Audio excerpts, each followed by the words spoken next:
Alright, so in today's session, we will be backtesting Adrian's 5-minute Q3 to 4-hour expansion model. This is a crude depiction of the model here. So basically the way we set up for this model is we mark out previous day high and previous day low, and we're marking out OTE as well as fixed range volume profile in the direction of that previous day high or previous day low close. So if previous day high close bullish, we're marking the OTE and fixed range volume profile bullish. If it closed bearish, then we're marking it bearish. And fixed range volume profile is not depicted on this chart, but there's usually some sort of point of control that's in the fixed range volume profile that will add confluence to the narrative. After doing that, we mark out our 1-hour PD arrays within the OTE range. And then we drop down to the 5-minute chart, and we're simply waiting for a 5-minute change in state delivery to occur. When this 5-minute change in state delivery occurs during Q3 specifically, we wait for that closure below to confirm that change in state delivery, and then what it leaves behind is this manipulation zone. As price expands away from it, we mark out our standard deviations as well as any 5-minute PD arrays, as well as our OTE range within that expansion out of that range.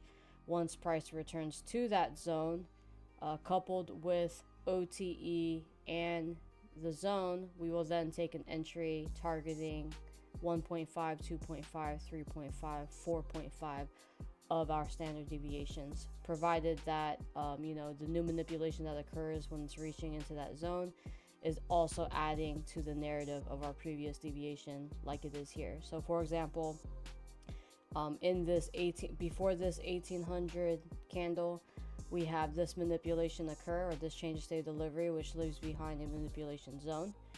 And for the next 4-hour candle, we just kind of consolidate underneath of it. We don't really expand away from it. We have this small expansion here so far. Whatever expansion occurs, you just mark out OTE as well as your PD arrays, right? And then once we return to that zone, you're manipulating above all these highs, and you're creating another change in state delivery out of that zone again.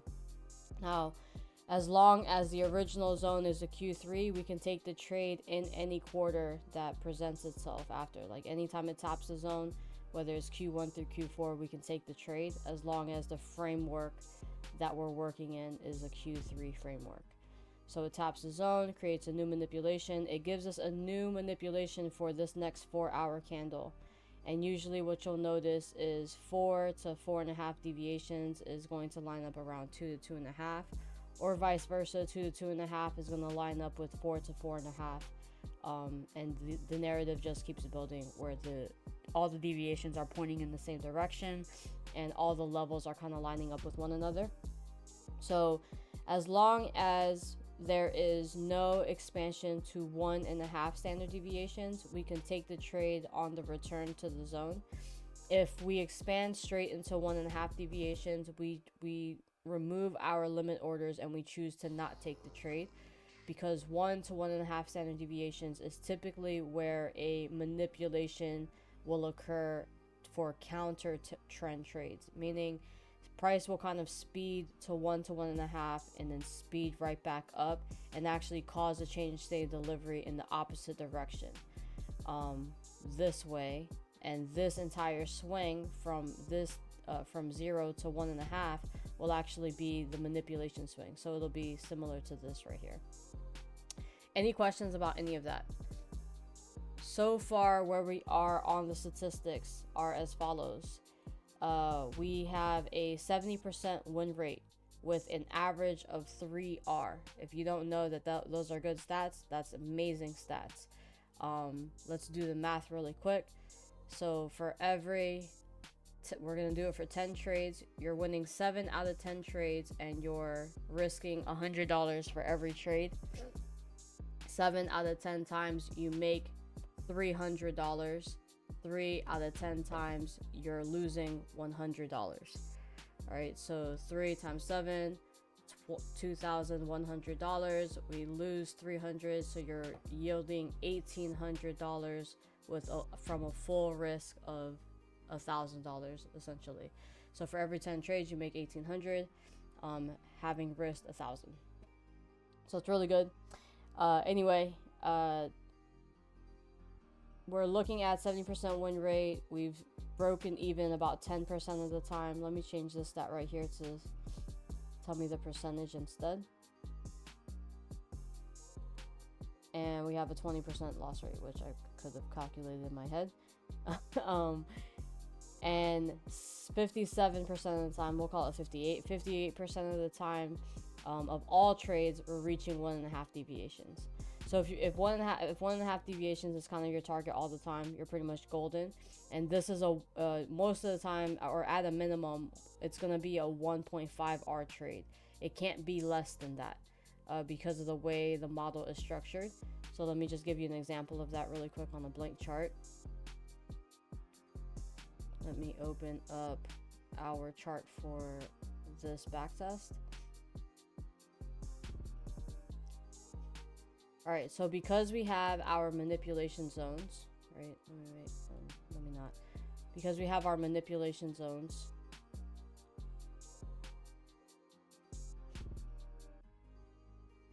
we manipulate up, we go down, and then we return to the zone, and we trade away, right?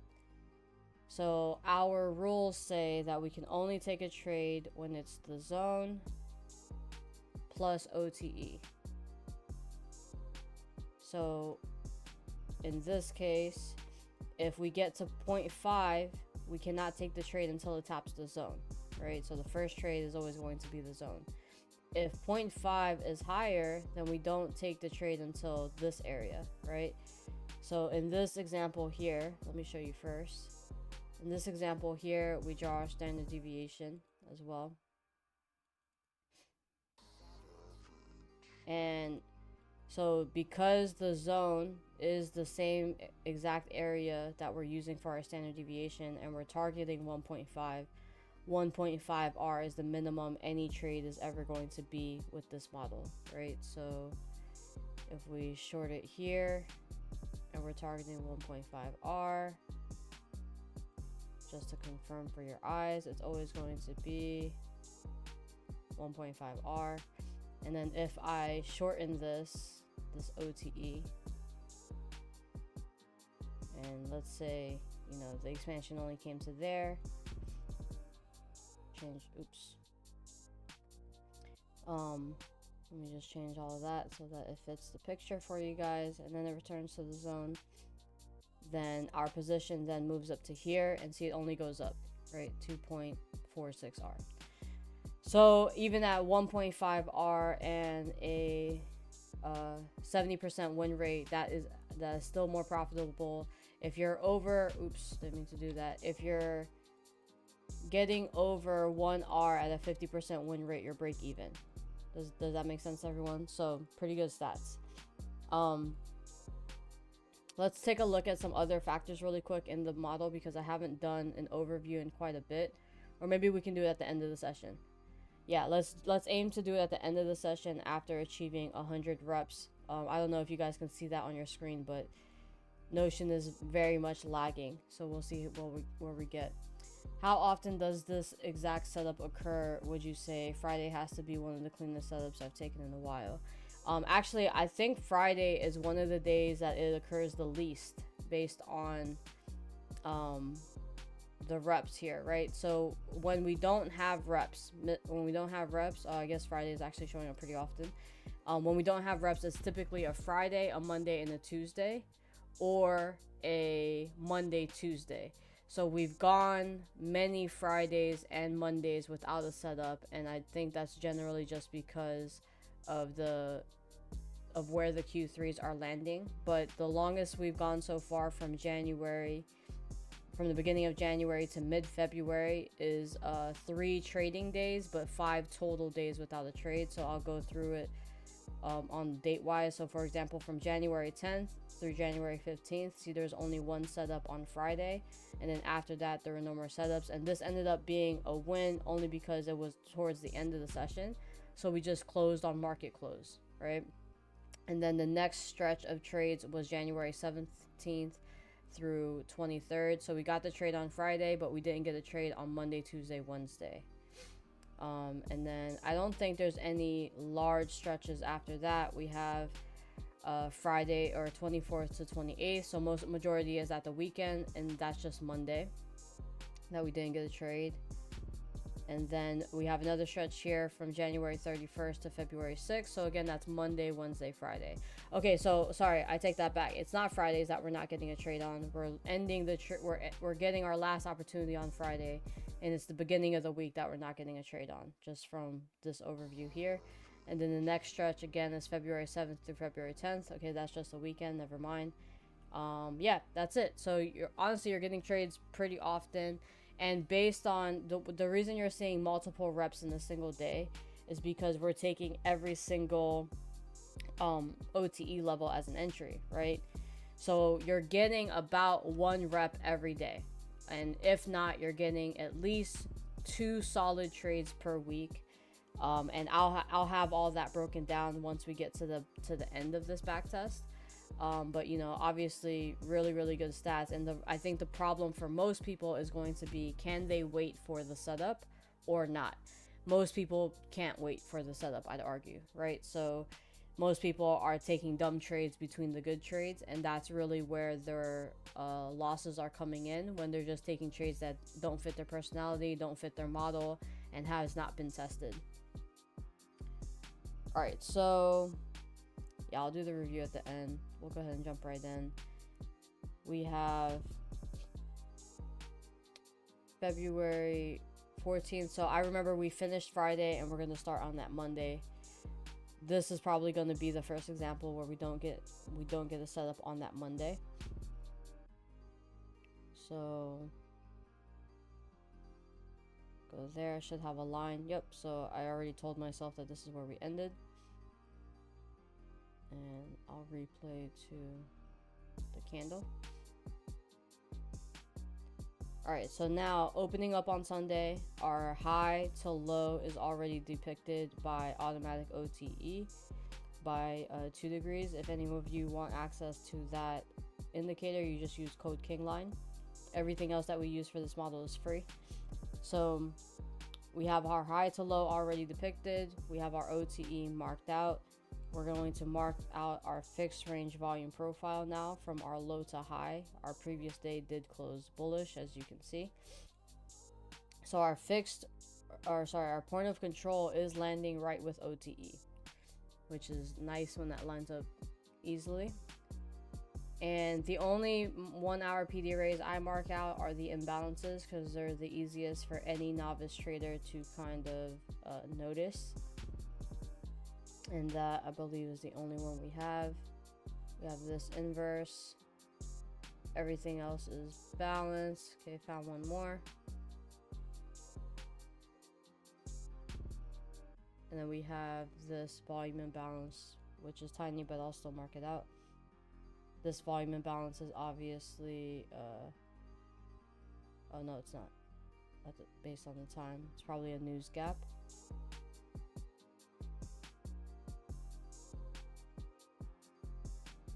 Alright, so I'm only marking out the PD arrays from EQ to the low. I think we're good to go. Alright, so jumping back into the 5-minute chart, we're just going to play through price action until we see something that's of importance to us.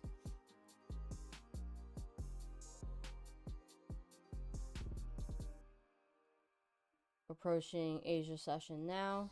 Asia just opened. Alright, so the only manipulation that we have so far is this one here. We'll do 2.5. This is the low pre-market Asia.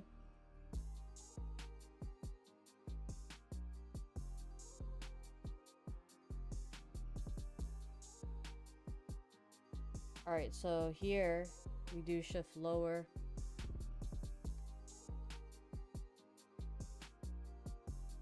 And we can take trades in any session with this model. We have our first deviation there. It did occur during Q3, and it did fail to reach 1.5 deviation. So again, this is the area where it's bound to be a manipulation.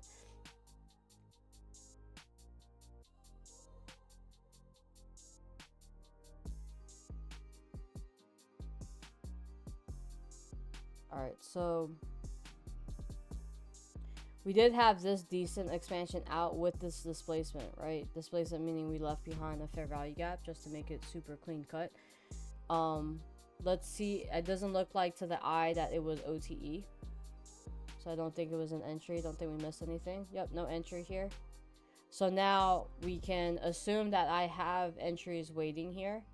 Let me actually bring this down. So we can assume that I have an entry waiting at the zone here, provided that it doesn't reach 1.5 first. 1.5 standard deviations first. Okay. Oh, well, we're gonna get stopped out on that one. So 1.5 was missed here. So again, 1.5 missed in this area, 1.5 missed in this area, but we do have a Q3 Asia, right? And although we're above previous day high, this narrative is bullish. So this is more than likely to get stopped out here. But the idea with the way we framed out the daily narrative is that we would want to get into EQ and OTE. Oops, wrong button. We want to get into EQ and OTE and then shift higher here. The fact that it keeps trading up here, we can see a shift here and then trade into EQ and OTE before we see that shift happen. So let's see. We have our entry. We got all 4 entries here. We have our stop loss here. And I will track this once we get stopped out or once we hit TP. Again, we can take this trade because mechanically it fits the model. We traded up to 1.5 deviations. We missed it. We missed 1.5 and then we went back up to the zone. We're respecting 50% of the zone right now, or not quite, but it's sitting right above it. We'll see what happens. Again, it looks like it's gonna get stopped, and stopped it is. So let me just track this really quick. We did get all 4 entries on that.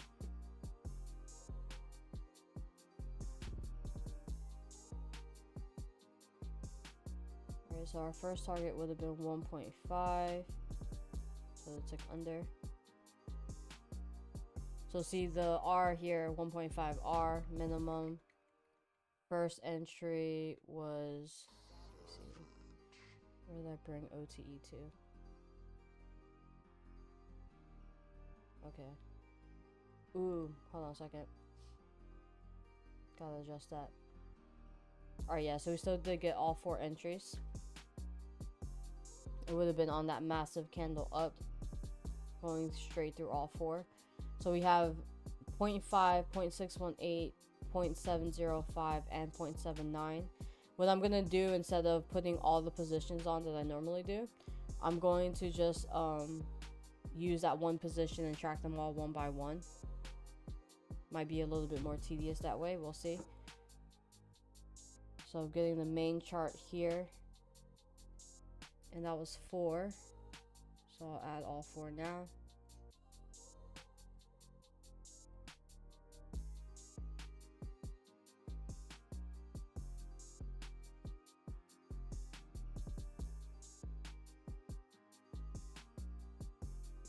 Again, if you guys have questions, feel free to drop them now. This is kind of when I'm going to be the most quiet because I'm tracking the reps.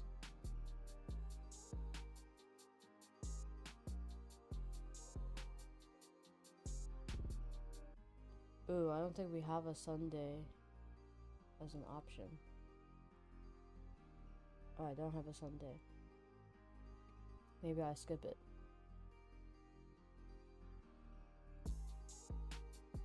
Yeah, I'm going to skip it. Apparently, I've never tracked a Sunday trade. Okay, disregard that.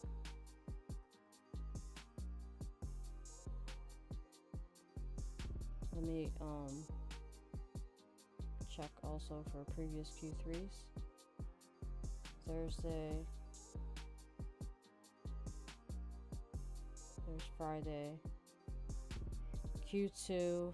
No, Q1 manipulation. Alright, so no Q3 manipulations to mark out.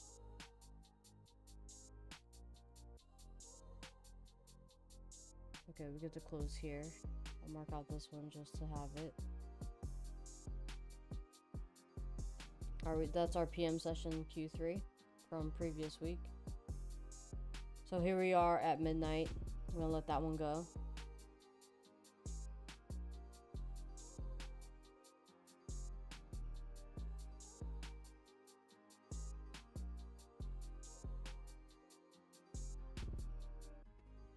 we are consolidating on that session, on that Q3 zone that we had initially. Obviously it's invalidated now. I'd say the manipulation of that zone is still Q1, or that of that entire cycle is still Q1 here. Let me mark this deviation out.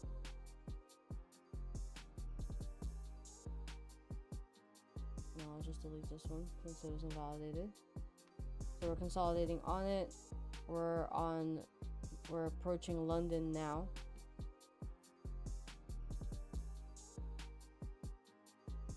All right, so we get a CSD in, we get another Q1 manipulation here. So this is the highest high of that cycle, right? And then we have Q2 CSD again from that Q1 manipulation, and then we get another CSD in Q3. So we can't use this because this is all coming from Q1 here. We can't take a trade through this.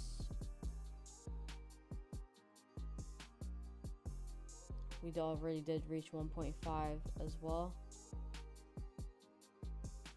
So let's see if we get a shift in the opposite direction. That's what I wanted to see. It is at previous day high. Now I'm going to just offer discretion here. When you have price trade into your previous day high, you've broken through it, right? And then you return to it. You generally want to see the retest before you take the long. This long here is to induce longs, right? Because you've missed your target and you're trading higher. Now, obviously, sometimes it can do that because there can be SMT happening here between these two swing lows, in which ES or YM did retap or retest a previous day high, and maybe NQ is just strong and it didn't. But you really want any key level, you break through it with displacement. You do whatever up here, and then when you return to it, you want to test the level. You can break through it too and get back above it, but you want to retest it. You don't want to barely miss it and then expand away from it. This 100% is for people to chase longs. But nevertheless, we have the zone presenting itself here.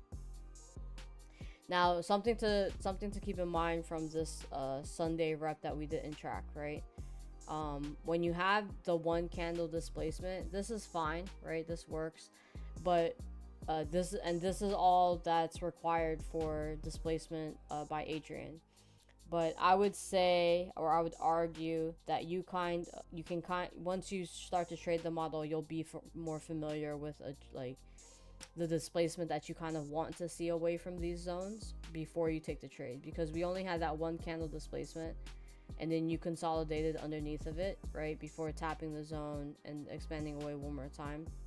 So unless you took the trade right there and then, and we obviously couldn't because it wasn't OTE, unless you took the trade right there and then, you didn't really get your true signature for expansion or displacement until here. And then as soon as we wanted to take the entry, it closed through that, right? So even while you have limit orders waiting here, as they're being triggered, if this candle closes all the way up here, that's your sign to close all your limit orders, right? Like, you know, reading this discretionarily. Here even, right, you have this one candle displacement. I would still kind of be wary of that. The only thing that adds confluence here is that we did close through this imbalance as well while creating a new one, which this signature I do look for my model. Like right here, I would take this. I would be wary of it discretionarily because we didn't retest previous day high. So let's mark out our OTE for the model. And we missed EQ. I'm gonna put my stop here. So again, ideally for the daily narrative is we wanted the low of day to form somewhere around OTE or EQ to low of day, somewhere around even point of control. We traded through previous day high, we're back at previous day high, and the long is presenting itself. And because the narrative is bullish overall, once you're breaking through previous day high, your previous day high is essentially our new midnight level, right? So this is the reason why the long is possible here, along with the deviation coupled from the previous cycle.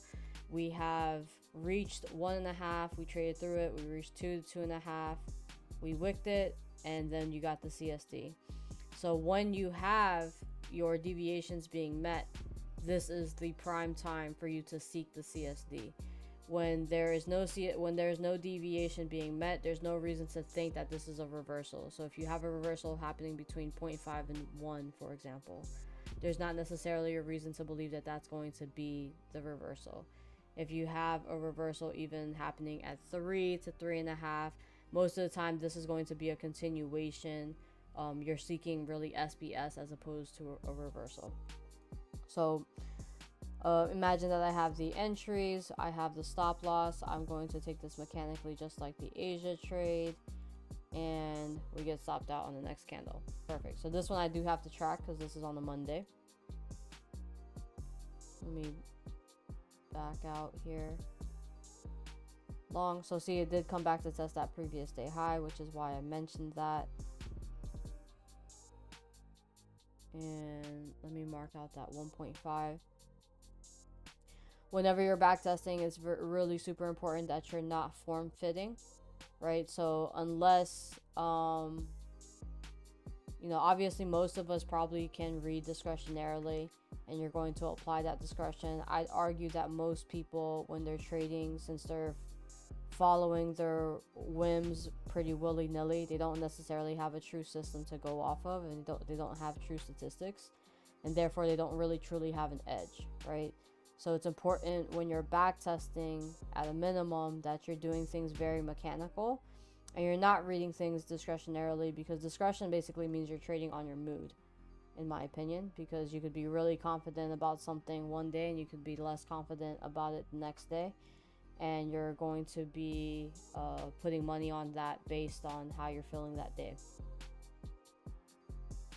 All right, so here I'm going to take a screenshot of the overall narrative.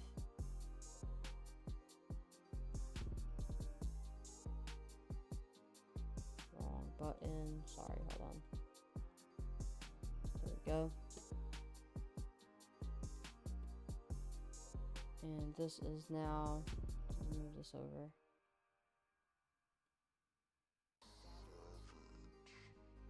Monday, February 17th.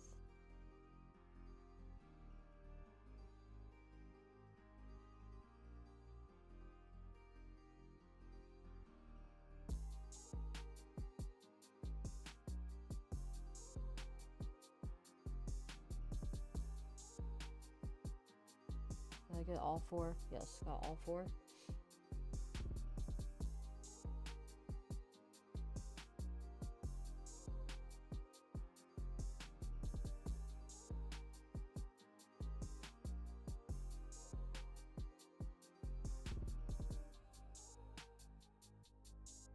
Okay. Monday.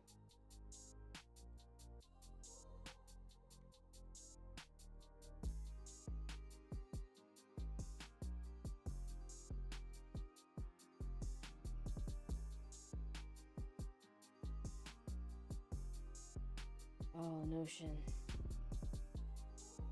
Notion's starting to get really slow. I'm gonna copy all 4 charts here.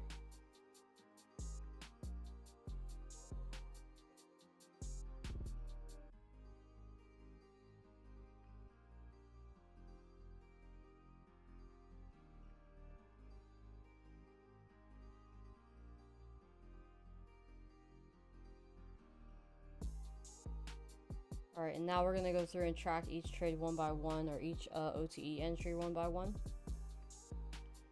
So 0.5, oh, that was incorrect. 0.5 would have been here.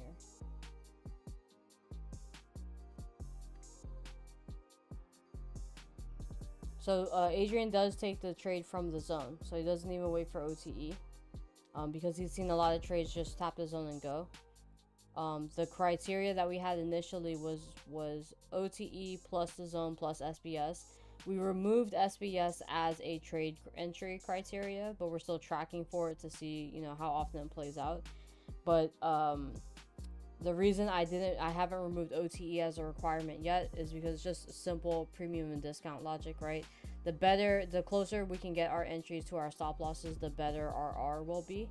So I think as an overall practice, that is a good approach to trading in general, is trying to get your entry closer to your stop loss instead of the opposite, which is why I haven't moved that criteria from the trade entry yet. So I'm just gonna, we don't have a trailing stop, we just got straight up stopped out. So this here was 2.63R.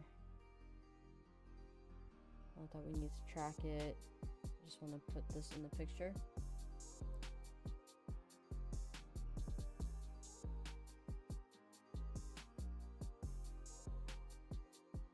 Good to go.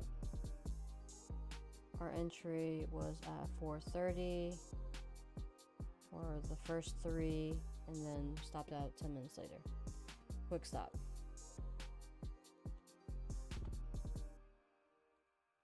4:30.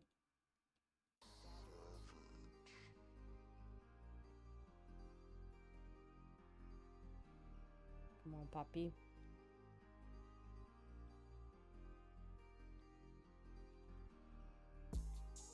4:40. All 4 were stopped out at the same time. Okay, Notion needs some time to think. This was 10 minutes.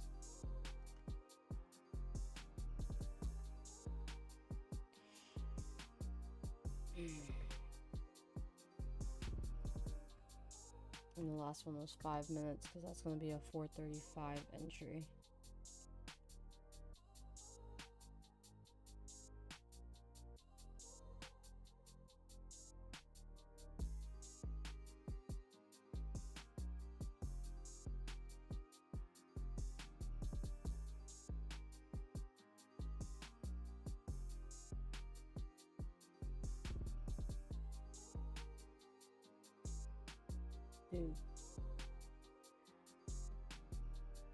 All right, 2 to 6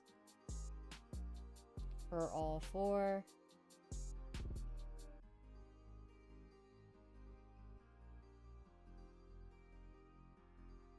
All right, and 4:30 is what, Q1? Still Q3. No, it has to be Q4. Q4. Sure, go ahead. I never mind. Especially for you, E.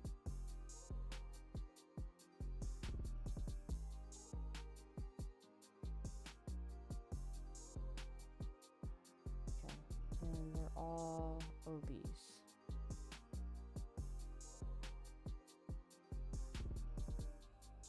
Is this a valid 5-minute pull? I'm gonna open the link here just because I can't. I gotta zoom in. I can't zoom in. 1 to 0. Yes. Oh, wait. Ooh, I have to see this. This is the 27th. What day was this? Friday. So Friday at 2 p.m. Let's pull this up really quick. Let me just I'm gonna pull it up right after I'm done tracking this, if that's cool. Just so that we can at least lock in the 4 reps before we go off on a tangent, if you don't mind. Because Notion's already going slow. I won't forget. OB 0.5, 0.618, 0.705, 0.79. They would have all been a 2 entry for SBS if it presented itself, which it did not. And we don't know.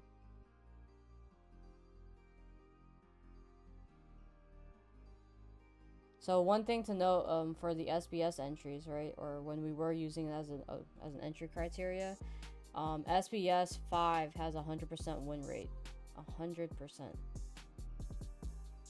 So if you see SBS play out and you're watching 1, 2, 3, 4, and it's all very clear that that's what's happening, SBS 5 coupled with a 0.79 entry and a macro entry, that's pretty much going to be a solid trade there. So we got a stop loss on all 4.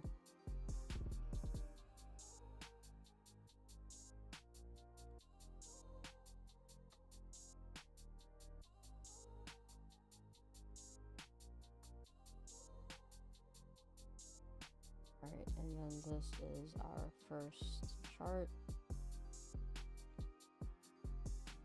And oops.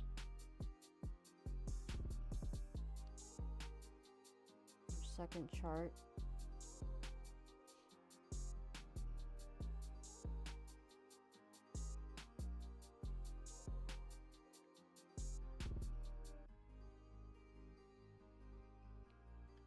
Our third.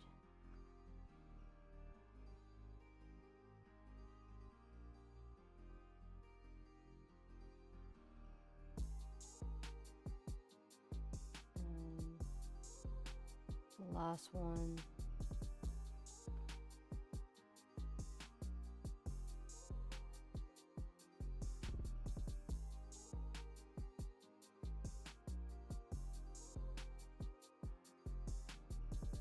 All right, so what I'm going to note here is for the note is that it just missed previous high.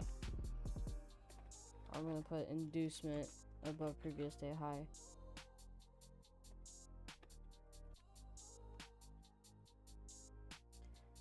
So mechanically speaking, for how to approach that is that you can just make a rule where if a key level is nearby and it doesn't retest that, you're just not going to take that trade, right? Which is a rule that I had, which is why I mentioned that prior to taking this rep. Discretionarily, I wouldn't have taken this trade without tapping that previous day high. But mechanically for the model, all the criteria had been met. We have a Q3 change of state delivery with this close above this high. We have displacement coming out of the zone. It met up with OTE in the zone. We can take the trade. As well as having this change of state delivery occur at 2 and 2.5 deviations. Just note that again, if there's any time, especially a time level, right? Previous day high, mechanically speaking, if you see that in live trading, just don't take it. All right, so E. So this is a valid deviation. Short answer, yes, because of where, of how you have the swing marked out from high to low. What I don't agree with is the swing that you chose, but I'm going to zoom into this really quick to verify that before I say that. So 2 p.m. So you chose this swing here, right? It would have been this to this.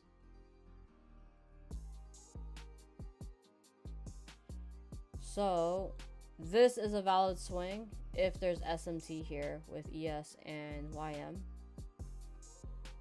If there's no SMT there, then it is invalid. So we'll double check. So this 2, and there is. Okay, so you have ES taking out the high here, and NQ not taking out the high. And let's check YM. YM also misses the high, which is it's a different kind of SMT, but there is SMT there. So yes, okay. So on ES, the swing would have been the same. It would have been from here to here, right?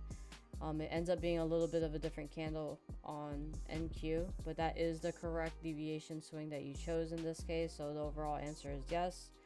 And the reason that one is correct here is because, again, that's the swing that you have SMT with. And this here is your failure swing, right? So as long as your other, your referencing indice did take the high and ES and NQ did not, especially for a short, you're actually supposed to be shorting the asset that didn't take the high, not the asset that did take the high. Most people get that wrong because this asset did not take the high. This one is weaker, so you would want to short this one. So yes, overall good swing, good deviation there, or where you chose to put it.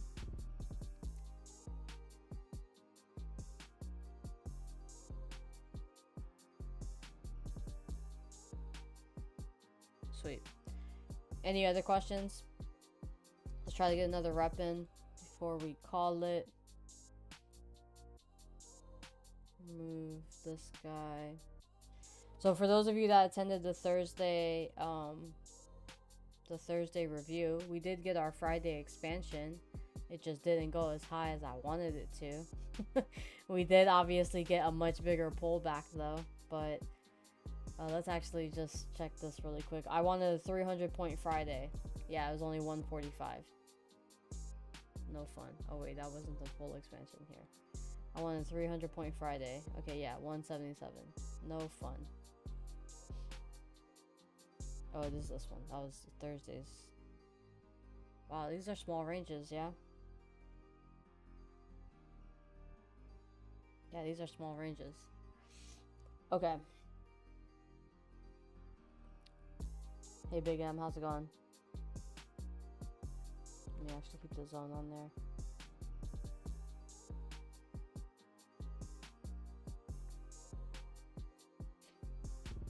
Yeah, Friday. Well, because the entire week hadn't expanded, Friday is actually the most logical day to assume the expansion will happen. Ah, see, so look, it tests its previous day high, goes higher. Let's see if it lasts, and it does. It goes, unfortunately. So here we are at our previous manipulation zone. Seems to be displacing away. So see that key thing there, you know, wait for the retest of your key level over a time level especially. Don't be induced.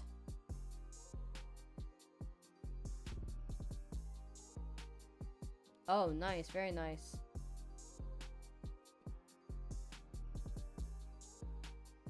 I ended up not taking a trade on Friday because once I saw it pull back, I don't even have the chart up, but once I saw it pull back, it was just the time of day for me to leave the office, so I decided to not stay home.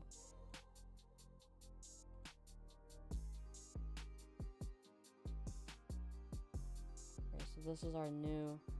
This is a Q4 zone. I'm only leaving it on the chart so we can have a reference of where our current manipulations are, not that we're taking trades from them.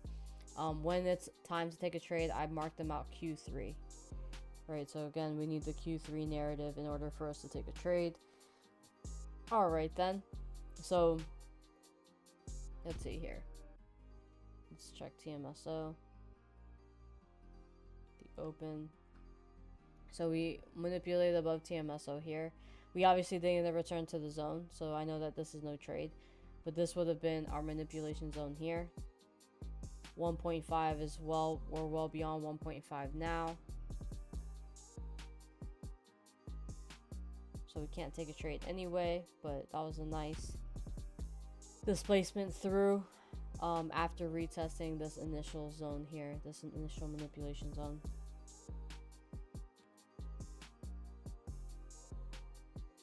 So the only reason I would count this as a valid manipulation, even though we didn't take Q1 high or low, is because we did take the high of Q2 as well as manipulated above TMSO.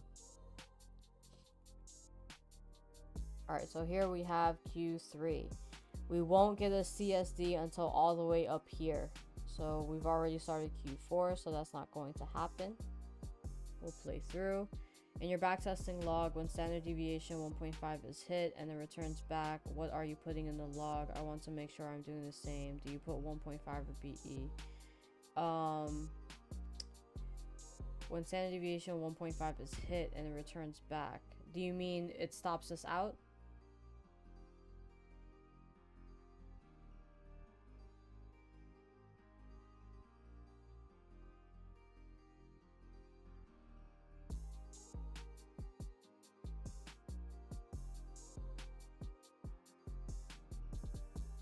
Yes.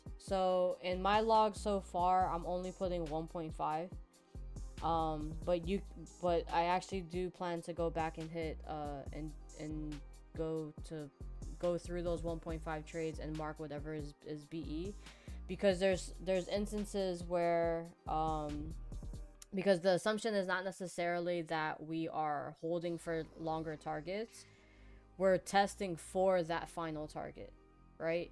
So 1.5 is theoretically where we would close.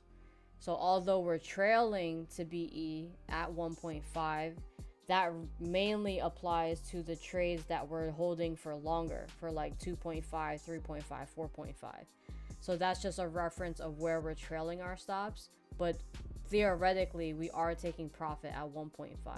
So the only BE trades is where 1.5 is actually tagged and we end up closing the trade before before a news event or market close or something like that. So let me show you this. This is the only, I think these are like the only reps that are actually marked BE. Okay, we have 2 sets of reps that are marked BE here. So, all right, in this example, we followed it all the way through. We trailed it after 1.5 deviations. Oh, we didn't. Hold on a second. Why did I mark BE here? We missed 1.5. And okay, so I think here, okay, sorry. This rule here is because we're approaching the next 4-hour candle. And as we're approaching the next 4-hour candle, we're trailing our stops to BE because our first target was not even hit yet. So that's an instance of where, no worries. No worries at all. There's no momentum. We weren't in our next rep yet.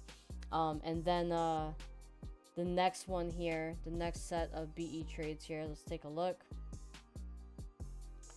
So in this instance, I think it was the same thing. We're approaching the next 4-hour candle. Okay, we're actually approaching end of day. And because we're approaching end of day, we decided to trail our stops. So then the next example here. So BE actually doesn't apply to the 1.5 trades. Let me just say it simply like that. So again, same thing here. Here our stop is there. We trail it at 6 a.m. because we're approaching the next 4-hour candle, and we get stopped out pretty much right away.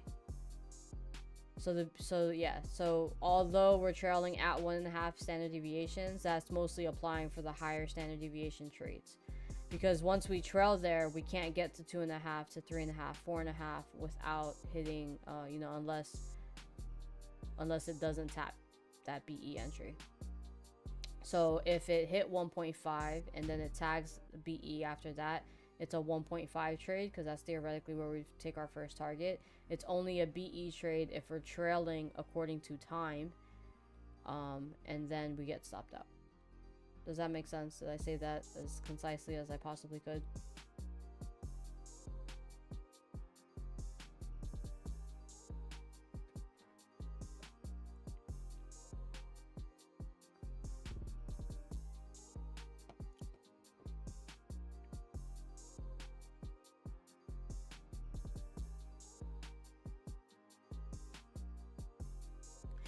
Yes, okay, so the reason we're marking out 1.5, 2.5, 3.5, 4.5 is to see how often those standard deviations get hit without going back to BE.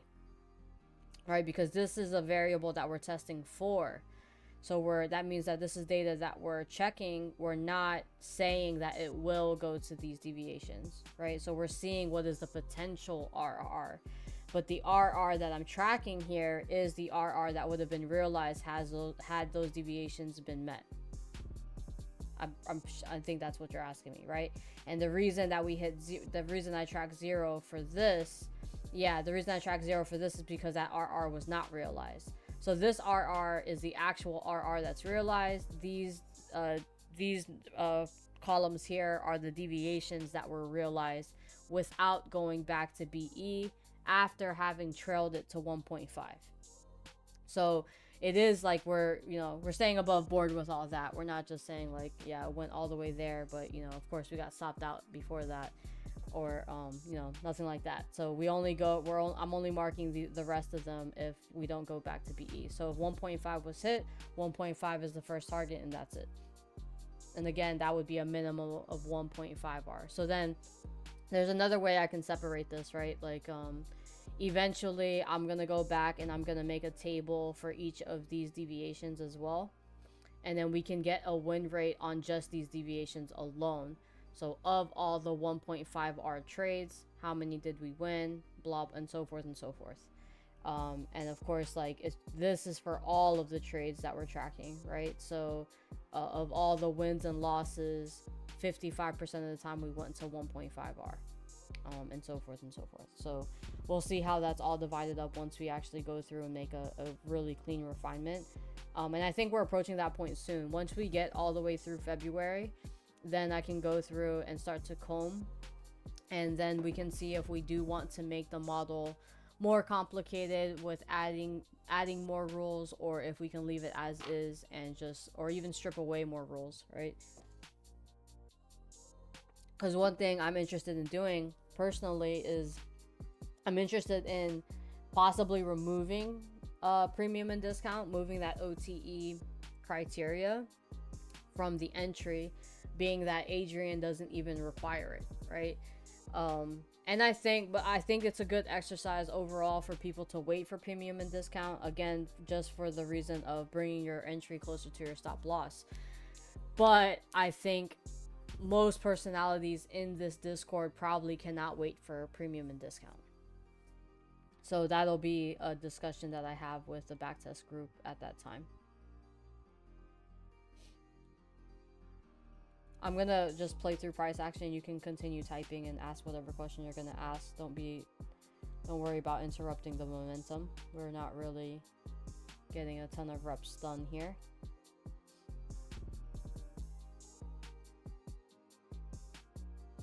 Alright, so we're into our next day here. Somehow.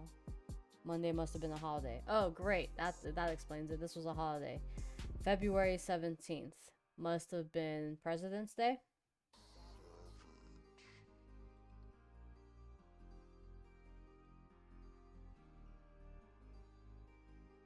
Doesn't say.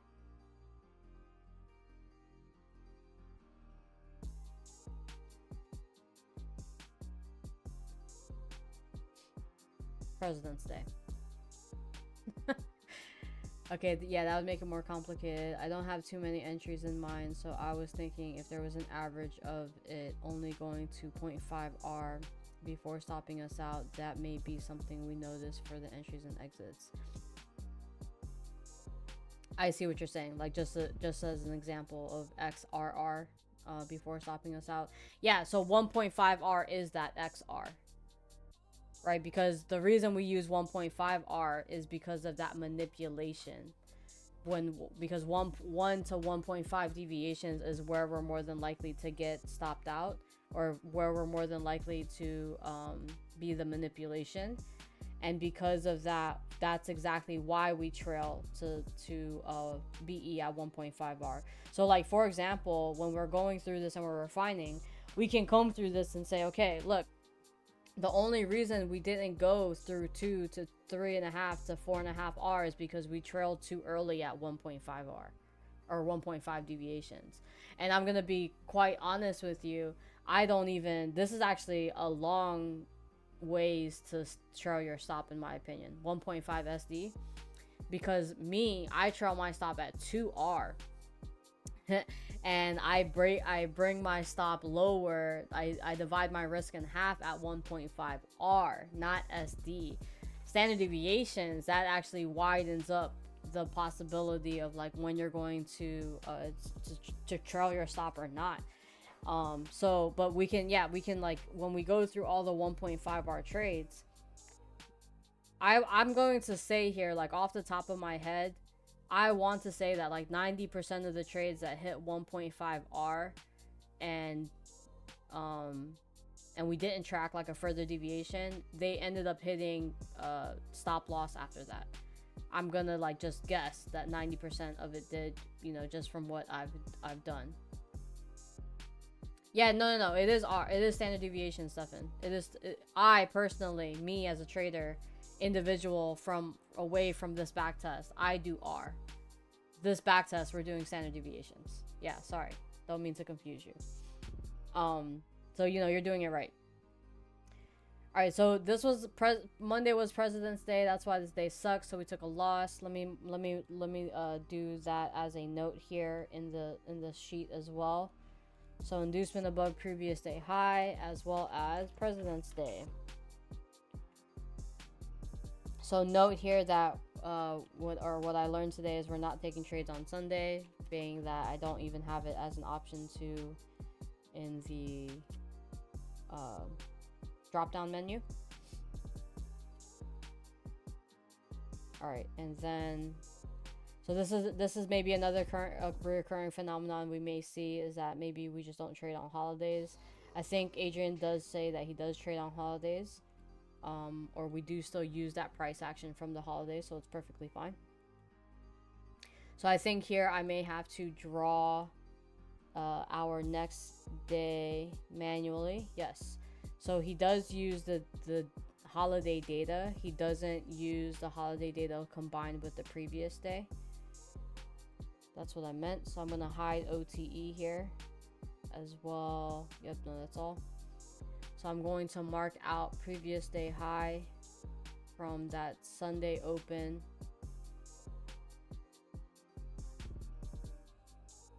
And then previous day low would have been that New York low.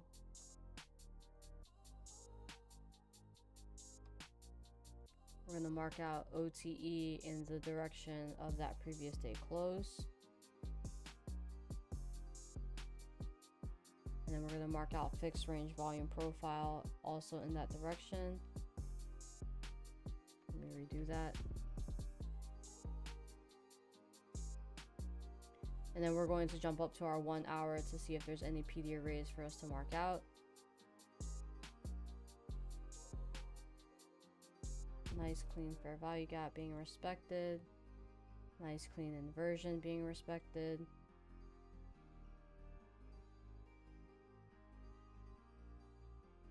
And I'll mark out this inversion as well, even though it's slightly below EQ. All right, so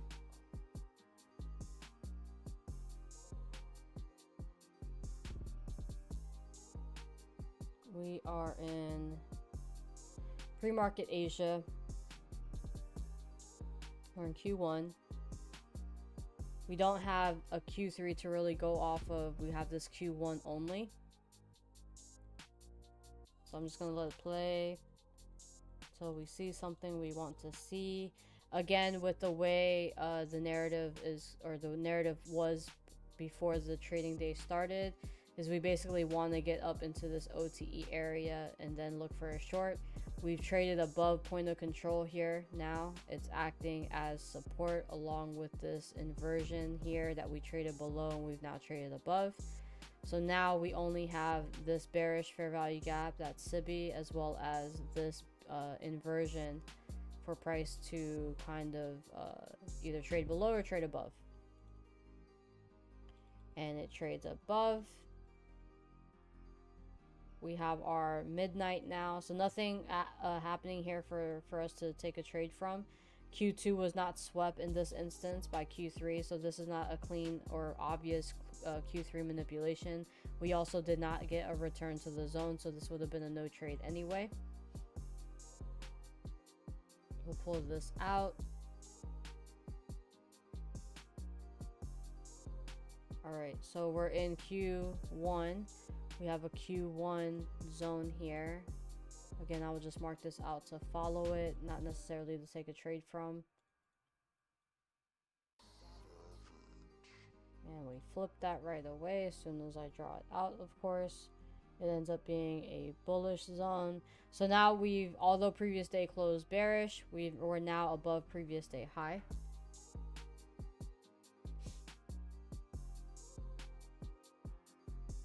So on a higher time frame, I don't know if you guys can see this, but this large big body candles down right? I've gone through this in our previous price reviews. But when you have this large body down, closing through levels of liquidity, you're bodying through levels of liquidity here. And then price trades through this and is kind of consolidating inside of it. When you close this high, you've now confirmed this entire large block as an order block, right?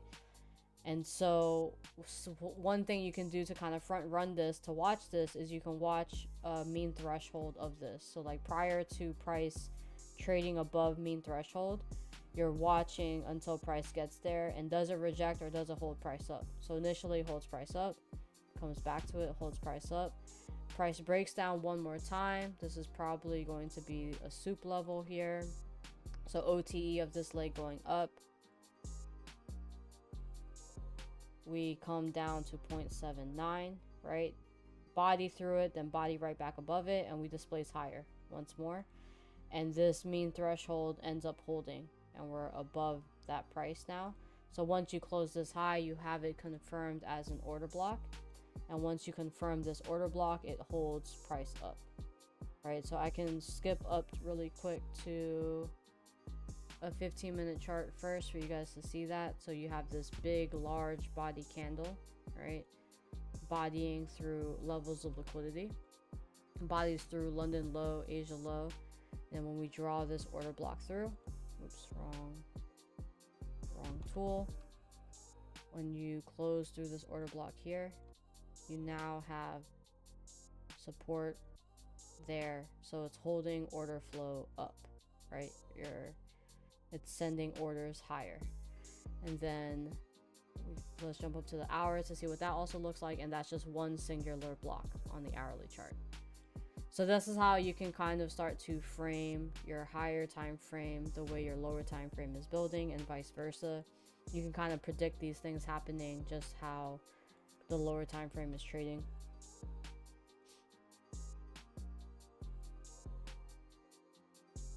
Q2. So we come down and we miss midnight. We actually respect London high, which is also previous day's midnight. No worries, Big M. Have a good one. Sleep well. He works overnight, guys. He's not falling asleep because I'm boring.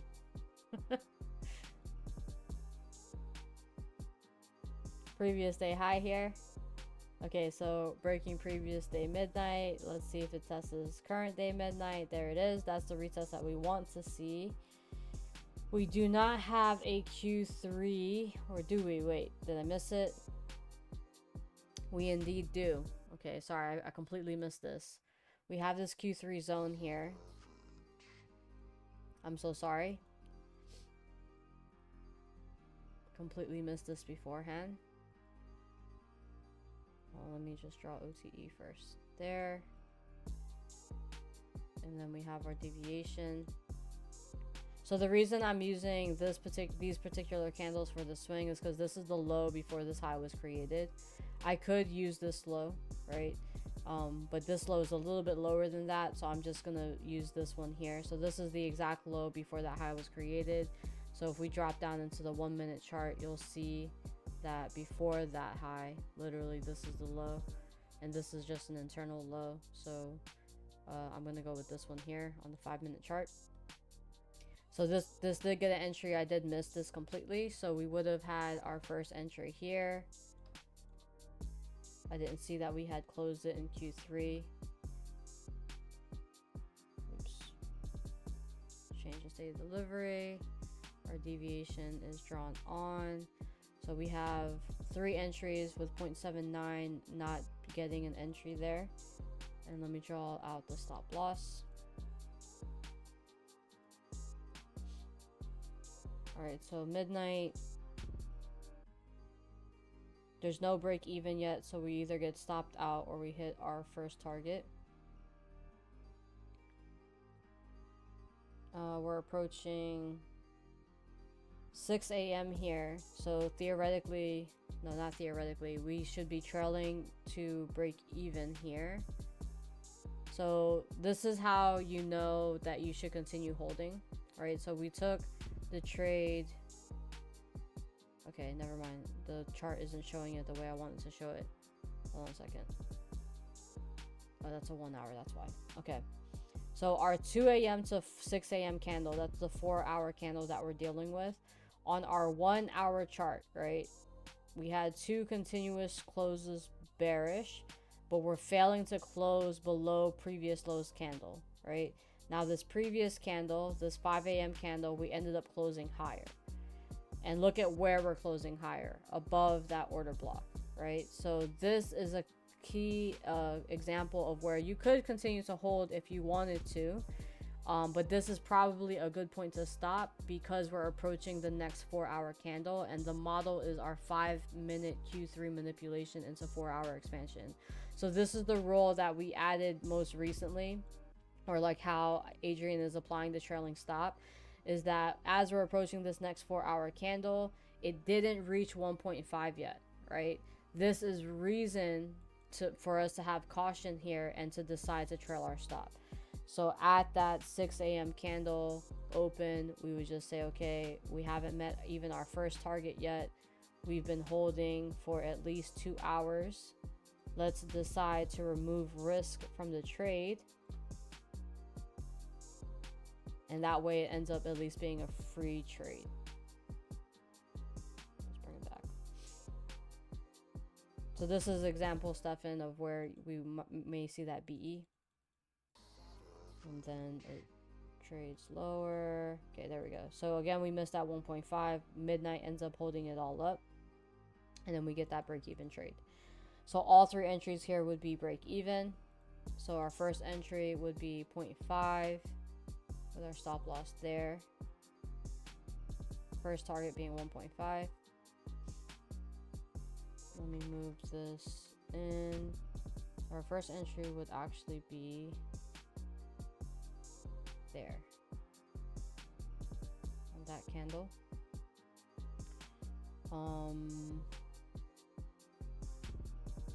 Okay, yeah, I'm gonna do the same thing that I've been doing where I'm tracking the trades individually. Move this in, move this in.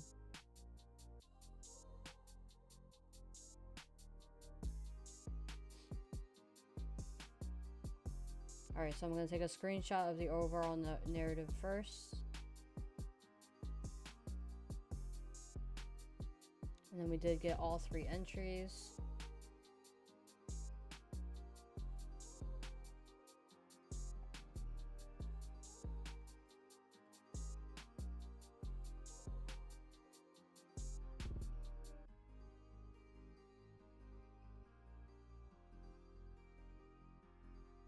This, hold on, sorry, I need to add the marker here.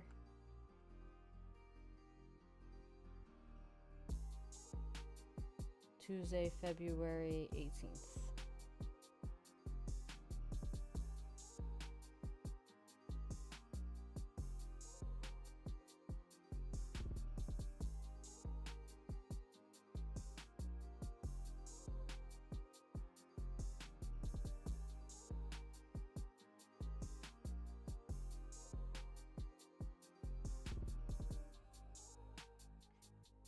Ay, ay, ay.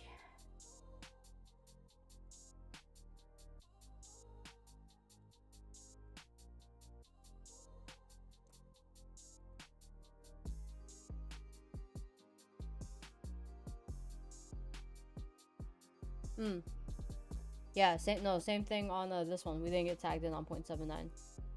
We got 0.5, 0.618, 0.705. When we get the 0.79, it's all, I say all 4 entries. Sorry. I just said all 3, indicating that we did get 0.79. My bad. Oops. Alright, so this entry occurred at 3:30. We get stopped out at 7:30. No worries. My fault too. 3:30 to 7:30. I love that you're backtesting on your own, on your end too, Stefan. That's awesome. You're gonna really learn the model thoroughly that way. Our duration for this trade is 4 hours. So that's 240 minutes, right? Yeah. No, I think that's the same for all. I mean, the way I learned the best is when I wrote everything down personally. Um, so if you're not backtesting on your own, you're more than likely not going to remember how these things play out. You know, cough, cough, wink, wink. Um, Stefan, not to put you on the spot, but if ever you want to hop on the screen and share your chart while I track the data, I'm so happy and welcoming you up here. You don't have to talk to me if you don't want to talk to me. You can just track it and or you can just chart it and type it, and then I'm happy to do it that way. So these are all fair value gap entries. Yes, all fair value gap entries.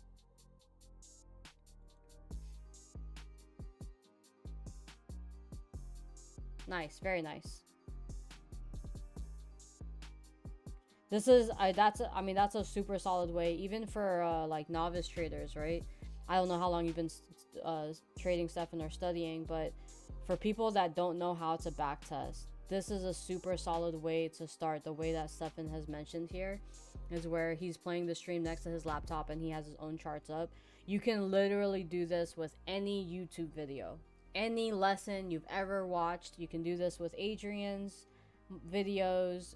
You can do this with whoever, you know, Patrick Whelan, anything, Tanya, anybody, Top Step TV, whoever you're following as live trading, even JD, right? If he's doing a lesson, you can literally pull it up on your own charts and try to map out the same exact concept. These are all 2 entries, and that way you can go through and build the muscle memory on your own. Because if you're just watching, you're kind of just Netflixing this, you're never going to build the muscle memory to take the trade yourself on your own. You're always going to need some sort of guidance, more or less. Do we have a 5-4 here? I don't think so. 1 2 3. No, not yet. So we're gonna put NA.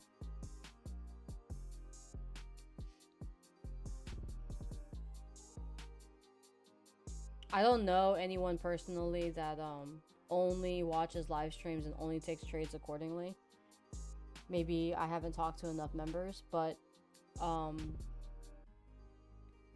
you know, I would argue that most people are just kind of just taking the trades blindly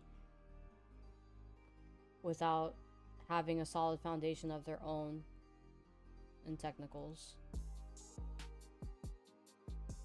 Alright, and I do have, I'm just gonna copy it one more time just to be safe. Yeah, backtest or else. Yeah, exactly. It doesn't even have to be a thorough test. Like, for example, right, a really easy backtest could be that while you're watching this live stream of whoever is trading, you just keep up a simple tally on your chart. I don't know how many of you were here for the daily bias backtesting, but what I did was I simply put an anchored text on my chart and I kept track, a tally of loss, wins, and neutrals. So like, let's call that break even. If you just kept this simple tally, that is a test on the go. That is a simple back test. There's no details behind it, right? There's no data collection behind it, but you simply have a simple win, loss, break even. And you can do this with any stream. You can do this with your own trading, anything like that. And there you have a very simple back test and a good idea of how much you're winning or losing. Period. Breaking even, or the person that you're watching, how much they're winning, losing, or breaking even. And I sincerely do not think even most people are doing that.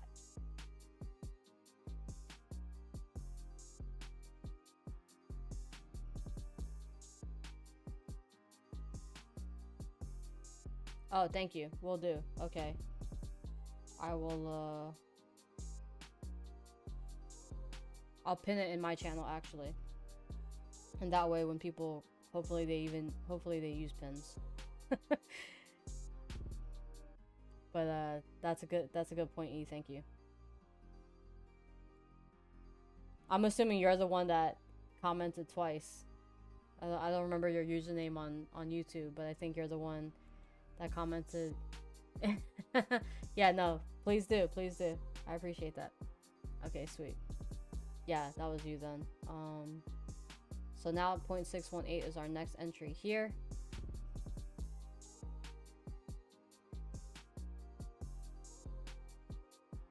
So back this in.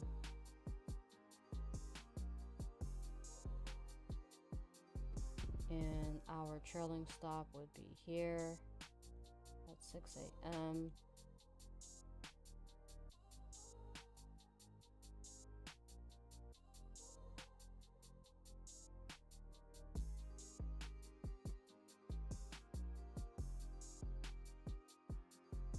.4 a.m. entry.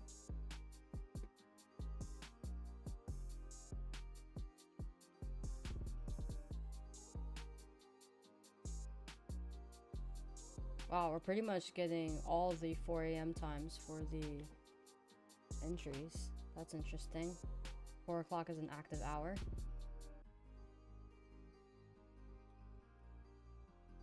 So we have 3.5 hours here, or 240 minus 30, 210.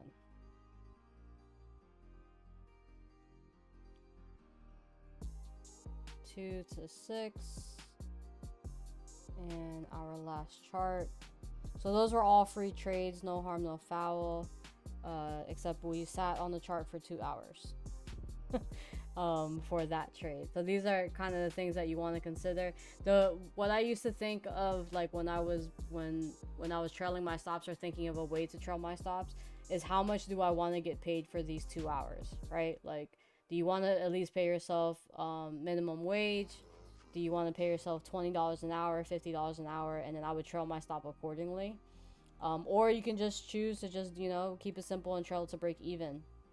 That way, you're just not losing money, right? And I think that's ultimately where I landed, is I just don't want to lose money because I'm making a lot of money when I am able to make a lot of money. Ooh, we have an entry that didn't break even yet. Okay, let's keep playing this through. Everything else broke even. That 0.618 broke even. 0.705 did not. Whoa, no way. Okay, there it goes. Let me bring this out. Okay, we break even there. And that's how you can kind of build a system for yourself, especially if you're at the point where you're not necessarily making tons of money, but you are breaking even quite often. Your break even can be 20 bucks profit, right? And then at least that many times you're making 20 bucks. Okay, it's a little wonky, but I'll just go with that. So this is 840 that we end that. And we get in at 4.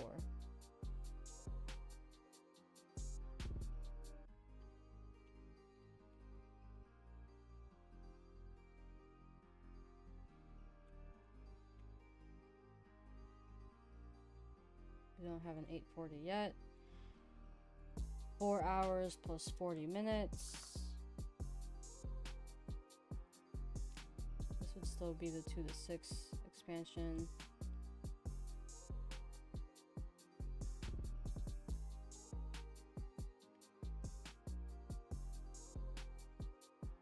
Okay. Alright, so we're about at an hour now. Does anyone have any more questions? We are 3 reps shy, so I'm going to go for it. I can manage to stay on just a little bit longer for us to hit those last 3 reps. Feel free to ask questions if you guys have them. Let's see what Q3 provides. Are there written rules? Yes. Short gone. I think you were here actually in the beginning, but the written rules are literally right here at the top. I didn't share the link this session, so I will drop them right here.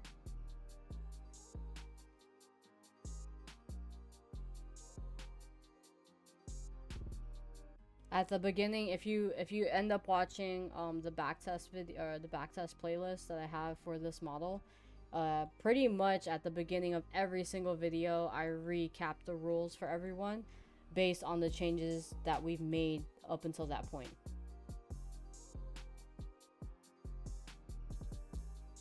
I'll move that to 9:30. When you are trailing your stops, how far away are you trailing? Are you asking as an individual trader? Ooh, nice dump there. So see, look at this. This is a good example, Stefan. So for this model, we're just trailing it at 1.5 standard deviations. For me, in real life, I trail my stops at 2R. I'm a 2R trader anyway, right? So for me, I'm taking off trades at 2R. And then for any accounts that I'm holding the trade, I trail to break even at 2R. 2R is such a good, like, it's a, you'll notice as you go through price action, especially for a 5-minute model, right? 2R is just where price goes directly to your target without any of this pullback nonsense and this consolidation nonsense. It pretty much goes straight to your target without any fuss, and you don't have to hold for long periods. So most of my trades end up being about about 30 minutes to an hour and a half. If I hold longer, it's because I'm holding past the 4-hour candle and I'm well beyond 2R. But I'm not normally holding for 2R for like 9 hours. I'm holding for like 10R at 9 hours. Trailing it just to beat E or not trailing it farther as price continues. I trail to 2R, or I trail to break even at 2R. When we get to 4R, I trail to 2R. When we get to, so forth and so forth, we go further. I'll give you an example right here. I have this journal entry that I recently shared with someone, and you can kind of see my trade management in it. But basically, I trail to halfway at 1.5R, and then I trail to break even at 2R. And then once it keeps, I trail by 2R. I trail by 2R for every R that it hits. So once it gets to 3R, I trail to 1R. Once it gets to 4R, I trail to 2R. And you can kind of see it in that journal entry. I see that you backtest 3 times per week, Tuesday, Thursday, Saturday. During each backtesting session, how many trading days do you aim to do during each session? I actually just go until I'm tired. So like until you guys are not talking to me anymore and I'm bored, or my eyes are literally super dry from looking at the screen, I actually just go for as long as I can. Today I have plans this afternoon, so I'm planning on keeping this short. But typically every Saturday we have like a 4-hour session. That's pretty consistent. On Tuesday and Thursday nights, we aim for about a 2-hour session. I don't normally do all 4 hours on Tuesdays and Thursdays, but on occasion I have. But Saturdays, generally we have a 4-hour session, which is why I labeled today's going to be a short one, or a short Saturday session, because normally we're going for 4 hours. Stefan, though, what I wanted to point out to you here is that, see, this is an instance in which we trailed at 1.5R, or 1.5 standard deviations. Oh, sorry, no, we didn't. We trailed because of the 4-hour candle. And here, our stop loss held, and we would have achieved at 1 to 1.5R. We would have even achieved 2.5R. So this is that rare instance in which we didn't get stopped out, and it did go to our target. We just trailed our stop according to time. I see that you're backlogged to February. When do you think you'll catch up to current time? That's a good question.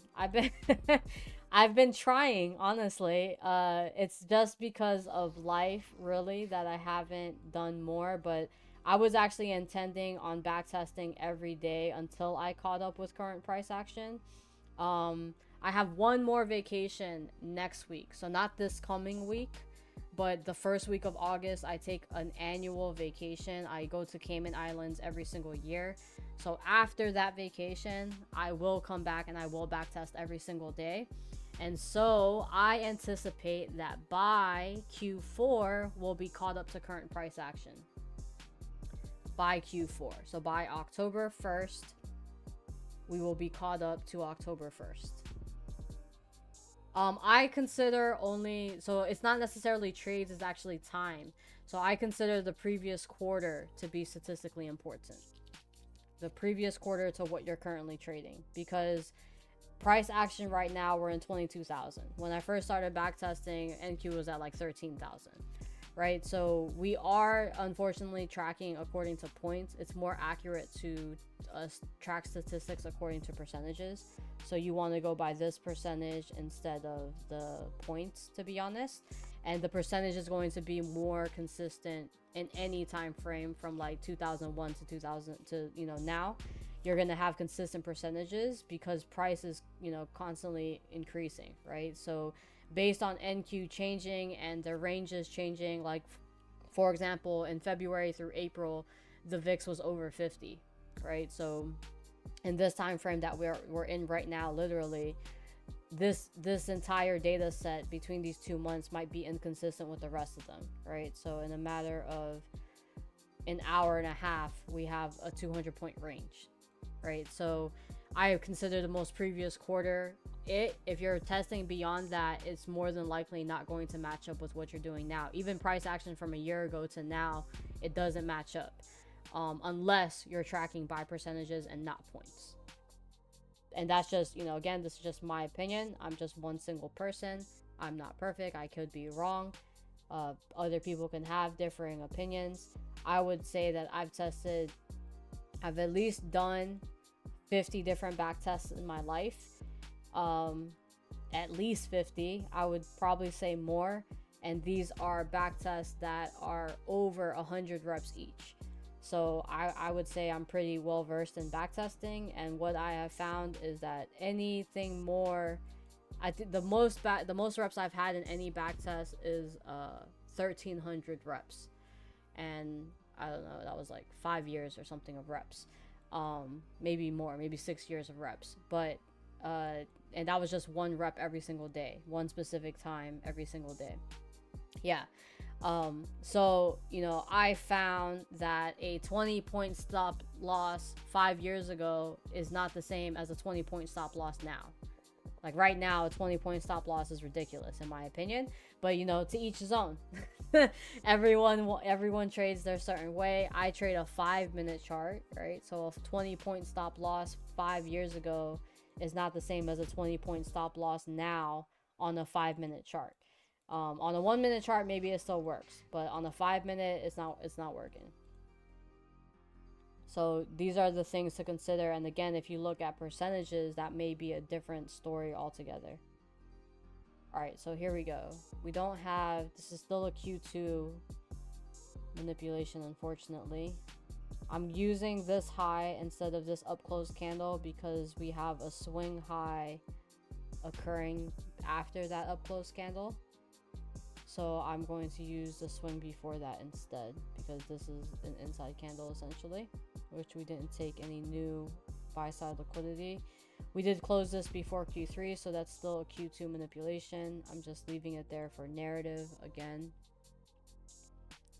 Q3 we never retested. We obviously hit 1.5 before the return, so we can't take that trade. And here we are going into end of day. Alright, so let's clear the charts here. I'm going to stretch again for that. For the last 3 reps, we just need one more opportunity to take a trade, and then we will likely have our last 3 reps. So I'm still going to gun for it. And we had this one up here.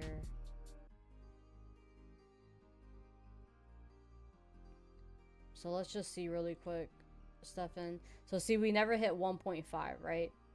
And 1.5 is where we trail our stops to break even, aside from that time rule. So had we trailed our stops to to break even at 1.5, we would have realized the rest of the profit targets, which is why that 1.5 R rule exists. So once 1.5 is tagged, then we trail to break even. If we get to this area and it turns around, it is normally a manipulation. And look at here, we have a Q3 stacking inside of a Q3. This is very typical in what you want to see from session to session, where all the Q3s kind of line up with one another and they're telling the same narrative. So from this one here, I'm going to pull that deviation. We do hit 4.5. So this is another good example. And this kind of almost looks exactly like the crude depiction that's we're using as an example for the model. in which we have a manipulation occur. We just kind of consolidate below it above 1.5, and then we go back to the zone and it delivers the rest of the deviations. So that's why that 1.5R or that 1.5 standard deviation trailing rule exists, is because we've noticed things like this. I don't have an exact stat on this, but we'll be able to likely create one from this backtest. So that was a nice missed opportunity here because of that time rule. All right, so hold on. Let me turn OTE back on. We should be good to go. All right, so yes, previous day closed bearish.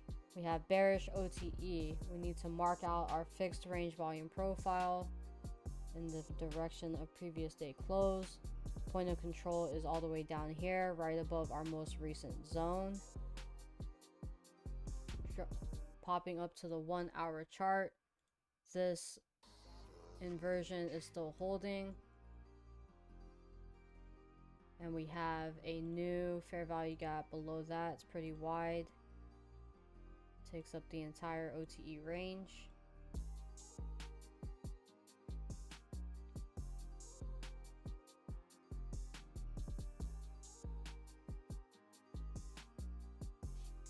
All right, so if we are seeking previous day low, and let's just look at the daily chart really quick to see. All right, so we are not seeking previous day low. We actually should be seeking previous day high, based on where we are here. Previous day, or is this current day? This is current day, so I won't look at it.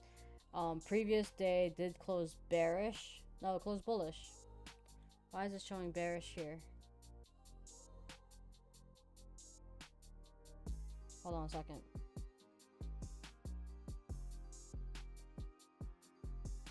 That's Tuesday. Oh, because Monday's price action is with Friday. Okay. Yeah, it's with Friday. Okay. All right. So we actually should be aiming for previous day high based on the daily chart. But OTE is showing bearish. Let me just get my bearings here really quick. Let me double check this. So we are on Wednesday's price action. Tuesday from 1800 is here. Tuesday is a full trading day. But Monday plus Friday, or is Monday with Tuesday? I think Monday is with Friday, not with Tuesday. Let's check. Okay, yeah, Monday.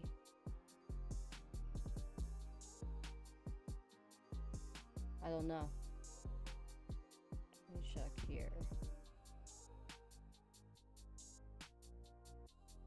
High, 3 a.m. Monday is inside. So it doesn't really matter. Monday is inside Friday and Tuesday. So Monday is not being considered in the price action technically. All right, so in my opinion, we're going to go for the high. Discretionarily, we're probably going to go for the high. We opened up at OTE or at EQ pretty much, right? So we're right between the range. So we can kind of see how price trades if we're going to take the short or not. We do have this zone that's unmitigated, so we can see a short form at 0.79 ideally into lower prices. There is a narrative here to seek previous day low based on this untapped range here, or this unmitigated range. But based on the daily chart, I would assume we're going for previous day high. We also have equal highs there. So discretionarily, I think this way, the model, the way the narrative is working out is that we're probably going to retap this zone and trade lower. At which point from here, EQ, we can maybe trade from this area down into EQ. And then at EQ, we may see that long form. Or we can even get into this point of control before this long forms. With like OTE in the opposite direction, right? So let's see how this plays out. We are in Q1. Here's midnight. There's 0.79. We're above now this SIBI. Let's see if Q3 gives us a manipulation. Again, we can't take a trade from here, from this zone that formed during Q3. We need a new Q3 zone to form here if we want to take a trade. All right, and that is Q4, so nothing plays out for us.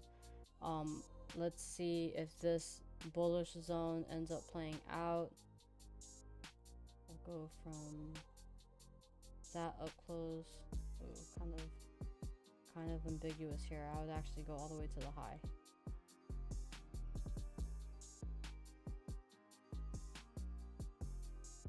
All right, so the reason I'm marking that out is because we get the close of the high during Q3. So this is a potential Q3 manipulation, being that we manipulated TMSO.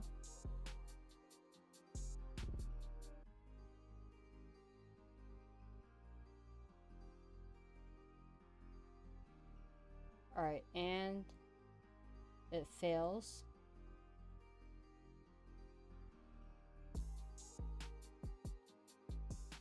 Okay, that's in Q4. So no new manipulation yet, unfortunately. I'm gonna pull up this deviation here just so you guys can see something. So see here, we get to 1.5 and now we are accumulating. So at these half levels is where you want to see SBS form if we're going to continue in the direction of these deviations. Otherwise, here you would want to see a sharp change in state of delivery bearish if this level is going to be a manipulation. So it's just a manipulation and swept a high low in that Q3, not necessarily sweeping a higher low to the left. Yes, exactly. So really you're only comparing Q3 to our previous quarters, right? So Q3 compared to Q2 or Q1. If it swept those previous quarters, that's all we're requiring. Adrian himself only requires a sweep of TMSO. He doesn't even require a sweep of the quarters. I think it's more obvious, less ambiguous if it sweeps the quarter entirely. So a sweep of the quarter plus a sweep to a TMSO, which is a given. If you're sweeping the quarter, you're obviously going to sweep TMSOs at the same time. That is more clear, right? And again, these are ways for testing to be more mechanical. Now, if you go through our charts and you look at all of our Q3 manipulations, they are wicked obvious like this, where you have a low or a high to the left intact. It sweeps that out, which again, at the same time as we're sweeping this, just ignore the quarters for now. Let's pretend this is Q3. It's sweeping out your previous two quarters. You're sweeping out Q2, you're sweeping out Q1, and you're sweeping out Q4 from the previous cycle. And you have a clear displacement down, you have a clear displacement up. These are the obvious manipulations that all of us should be trading, in my opinion. When it's something that's like very super ambiguous, like this even, where like you don't really have that high going up, and obviously you get this displacement down, that's when it becomes obvious. You now have a solid block. You have a gap going above the high. You have a gap going below the high. Now at this point, this is when this is obvious to me, and this is when I want to trade it, not until here, right? But this up here, you can't really, like, I think you're more or less selling bullish price action into this, right? Because you don't have that confirmation of it going lower yet, or you don't have a clear shift. So you really want some sort of higher low, which is going to be your higher low of your previous quarters, more than likely your last 3 quarters. They're also likely going to be session lows or highs, right? Which this is AM session low. This is lunch session low. We sweep all of that.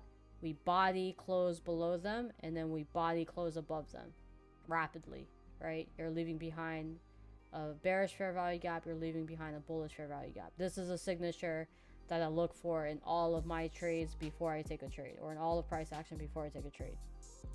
These things here, we're barely kind of creeping up, we're barely kind of creeping down. Although we can define it mechanically because we're closing above the high, they're more ambiguous because you're not getting that speed that you want to see in that area. And to me, that's what I'm really trying to nail down, like a mechanical way to define that Q3 manipulation.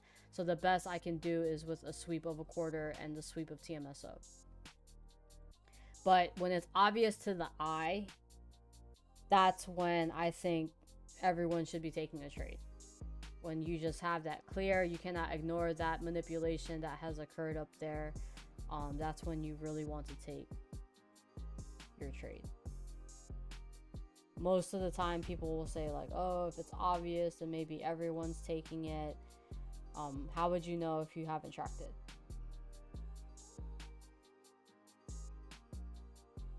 I think arguably most people ignore what's obvious because of that, because they're trying to like not trade like everyone else. TMSO is true macro session open. So it's the open of quarter 2. Side question, have you ever looked at NQ stats or more advanced level logic data to consider a trade based on those logics? Not those specific sites, but other tools that are similar and, you know, provide the same sort of data sets to take trades. Or so not necessarily those specific sets. So for example, I don't necessarily look at like levels that are going to be hit based on previous data. What I look at is more so like how long I'm going to hold this trade based on how much NQ has previously expanded. So those are really how I like to use data sets personally. So for example, in my everyday trading layout, I have ADR on here, right? And this is a private indicator, so I'm sorry I can't share. But I know that the monthly range is in the 1800 points, the daily range is 345 points, and because these indicators are going by my trading view data sets, it's providing me the previous quarter of data, which is what I find to be most relative to current price action, right? So because I know that the daily range expands 345 points, I can look for a 300 point day from where I am in my entry. If Asia expands 85 points, if London expands 95 points, I know based on how close I took my trade to Asia high or low, how long I could potentially hold for. And if the standard deviation is also meeting up with those with that points range, then I'm going to take that trade or hold for that because of the data. Again, with the most recent data in the most recent quarter, or the candles that are on my chart, then I'm going to take it accordingly. I find that data sets going back a year, 5 years, 20 years, that's irrelevant to me personally. But you know, again, I could be wrong in that. Obviously there's a lot of people that do trade that and trade using these tools. I think again, just because NQ is rapidly changing, you know, just in the beginning of the year, NQ was priced at we're priced at 22,000. We're now in 23,000, right? So these point ranges change very frequently. Yeah, well, it's not 10 days ADR on that. That ADR goes by all the data that TradingView provides me. So my subscription, I think my subscription offers me more now, because you know, I'm Backtest Jess, I'm an influencer, blah blah blah. TradingView upgraded me to Pro, and we have not ran out of 5-minute data yet, right? So I don't know. Usually we have to switch to FX Replay, and we have to get like the data there because the data is no longer on TradingView. You guys have been with me in previous backtests, so you know what I'm talking about, where the data is missing in TradingView, so we switch to another. And for some reason, we have not ran out of data yet. I don't know if it's just because we've gone up to the 5-minute, so now we're not using 1-minute data, but we have not ran out yet, which is super surprising to me. So yeah, they upgraded me to pro. It's like TradingView Expert Pro or whatever. So I don't know if I get more data, or I don't know if I get more candles because of that. But a normal premium account, we get 10,000 candles of data. On a 1 minute chart, that's about 3 weeks of data. So, you know, I don't know how many months of data is 5 minute is 10,000 5-minute candles. But for some reason we haven't ran out of data yet, so I have no complaints there. Thank you TradingView so much. But it's that indicator specifically, just as many charts as my chart is as many candles as my chart is providing me, or my subscription is providing me, it's giving me the data within that. So again, it's more than likely the previous quarter. Yeah, exactly. So the daily profiler, or like any 10-day ADR, I think is solid. Like even for my stat map, for stat map I use a 10-day ADR, and of course it's showing 5-day right now. But I normally use a 10-day ADR for my stat map. I may have changed this to 5 when price action was above the VIX, and maybe I just never changed it back. But there's things like that where like I'm literally only referring to the price action that's relevant to right now. And that's, you know, again, this is a personal take. I could be wrong. 100% I could be wrong. Alright, so I'm watching for this particular low here to be broken for a Q3 manipulation, if we get it.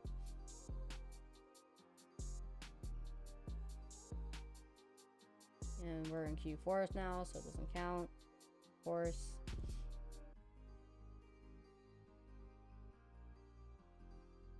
Yeah, no worries. No hard feelings. Which is the other one? So for stat map, I only use the 4-hour levels, as you can see. I use PO3 because I find that these dealing ranges are like freaking accurate as hell, personally, because this is lower time frame IPTA, right? Like it's not your daily IPTA, but man, these PO3 plus stat map, when they line up, it's insanity. Yeah, OHLC, or it's technically also stat map. So OHLC is your daily open, high, low, close, and stat map is really just for your session, or you can adjust it to whatever, but they both provide the same concept. So I have the daily OHLC on my 1 hour, or the daily, yeah, the daily OHLC on my on my 1 hour chart. I have the 4-hour PO3 on my 15-minute chart, and then I have 4-minute stat map on my 5-minute chart, along with the 1-hour PO3 on my 5-minute chart. So I'm sure that's super confusing for all of you guys, but basically I'm watching my 4-hour dealing range from my 15-minute chart, because the 4-hour and 15-minute time frame alignment is what ICT suggests, right? And that it generally does work out well. The 1 hour I'm using with the daily, because that's also the time frame alignment that's recommended. And then the 5-minute I have with a 4-hour OHLC, along with a 1-hour PO3, because of the time frame alignment for the 1 hour, but the 4-hour OHLC for the model that we're currently testing. Because, for example, from this 5-minute manipulation, I would want to see it distribute to this 4-hour distribution level. And I can determine that based on how we're trading around the 1-hour dealing range. So that's probably super complicated, and I'm sorry. I'm so sorry for confusing you if I made that even more complicated. We'll leave that for another time. I'll go over my model in depth another time, maybe. Yeah, so I was like, yeah, so sorry. Alright, so it happened the way I said it could happen, not the way I thought it would, but we traded up to 0.79%. We traded back into EQ. So now, let's see. We need to get to our next Q3, because we don't have a Q3 that we can trade yet. Here is Q1.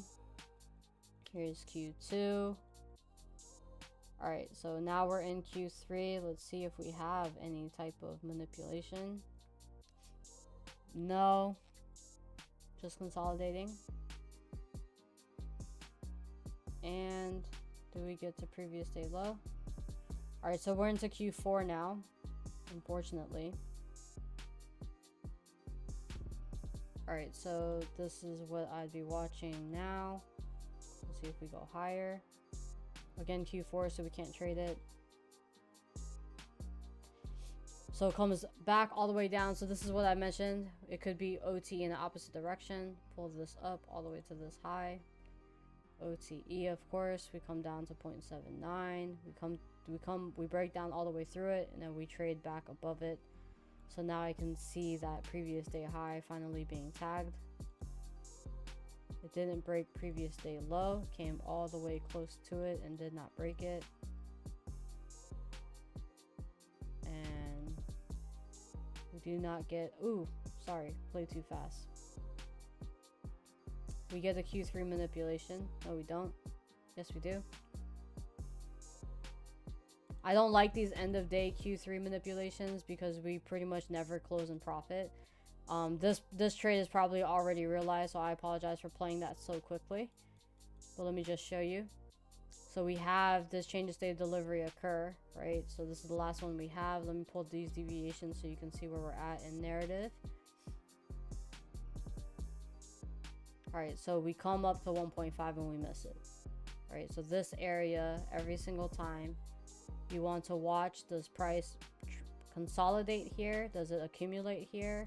Or does it straight up manipulate in and out of this area, right? Because this is where you're bound to see a manipulation occur.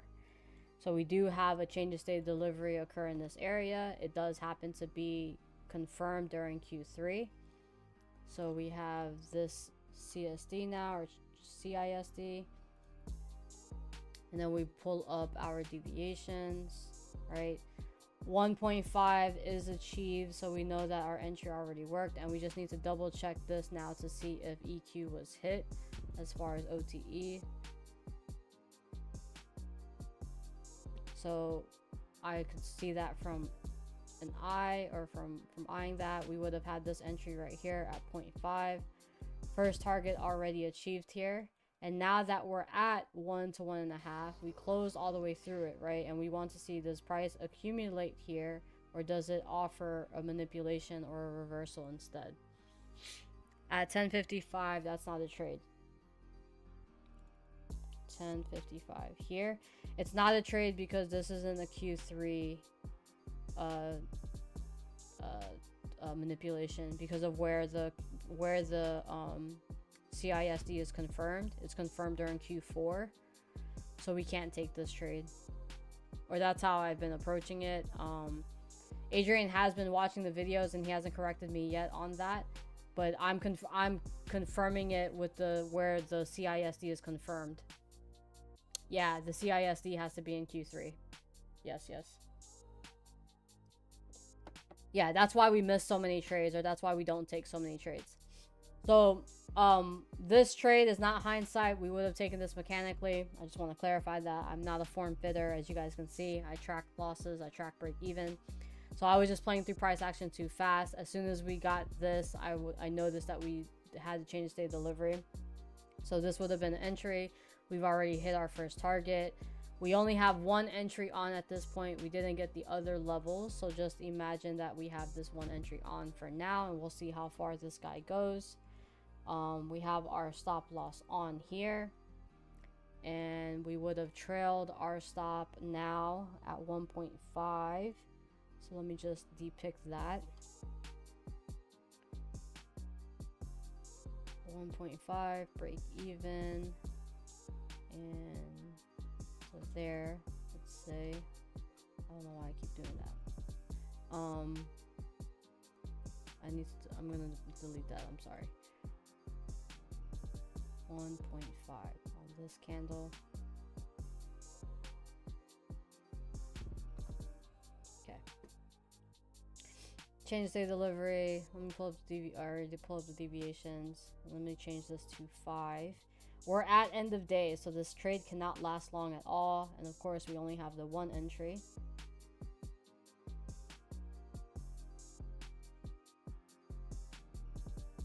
All right, we're at 3:45. We have 3 more candles to play out. Okay, so this is where we end it. So we would have achieved 2.5. So that's still one entry. All All right, so hold on. Let me just track this really quick.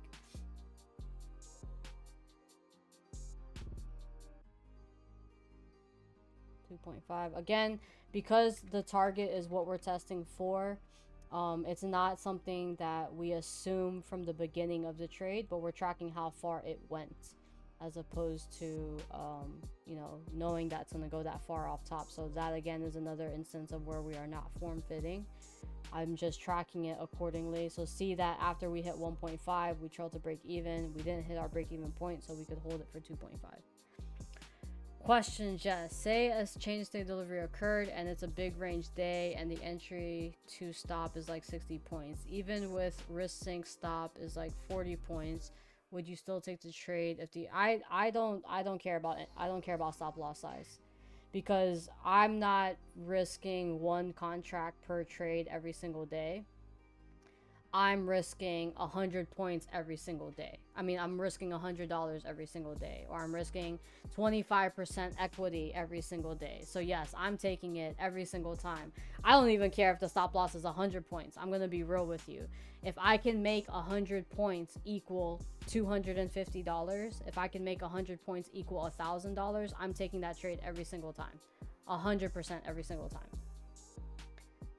Does that make sense? I've gone over this plenty of times in the backtest sessions, but I'm using some sort of fixed risk.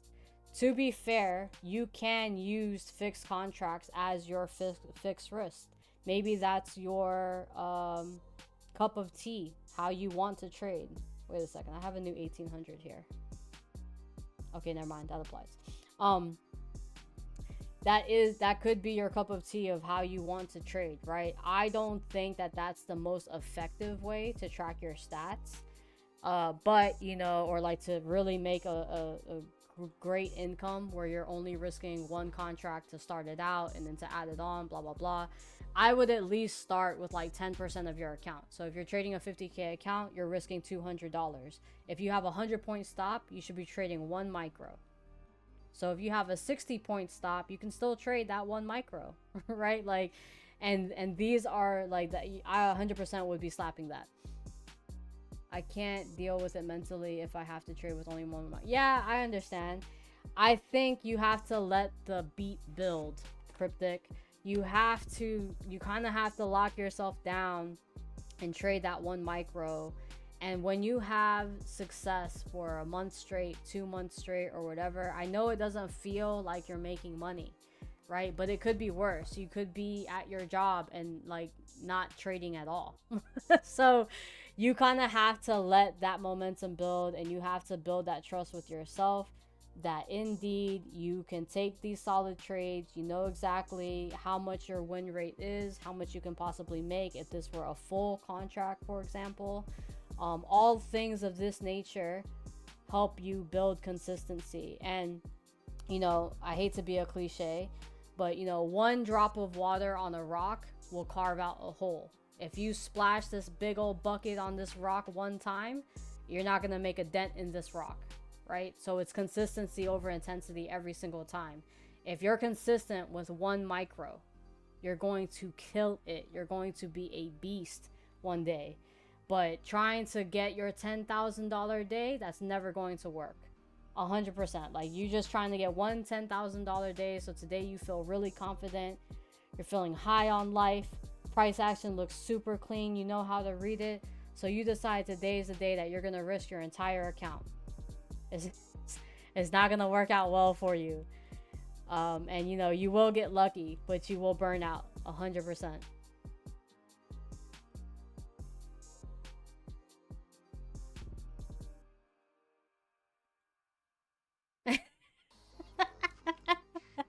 Thank you, Stefan.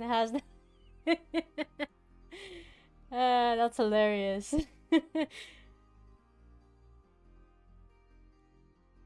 Yes, smart money feasts on those type of traders 100%, because like you're putting so much equity into the market for what? For what? Man, I have a friend who every other week, if you're listening to this, I apologize for telling this story. But I have a friend who every single week or every week that Casper comes out with a new model and a new video, and he comes to me and he's like, "What do you think about this Casper model?" And I'm like, "Dude, Casper doesn't even trade the way you want to trade. Why are you looking at his model?" And every single, like every 3 months, we have the same conversation every time Casper comes out with a new model, right? And I'm like, he's like, "Yeah, but the past 2 days, it would have made like $10,000. And I'm like, "Yeah, for the past 2 days. What about 365 days from now? How much would that model have made then, you know?" So this is the thing, is like, this guy, my friend, love you to death, bro. This same friend, he won't even sit down for 5 minutes every day to study. But he wants to make $10,000 in the past 2 days, you know?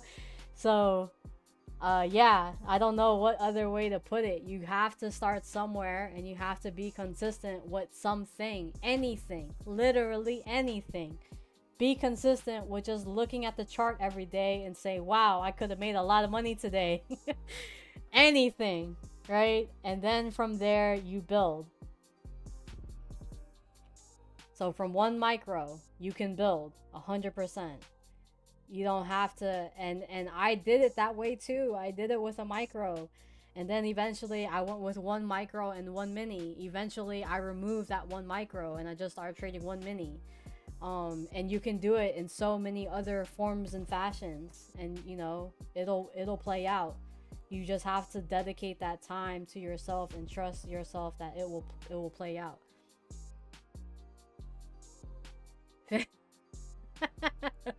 Yes, 50K a day equals 1 million a year.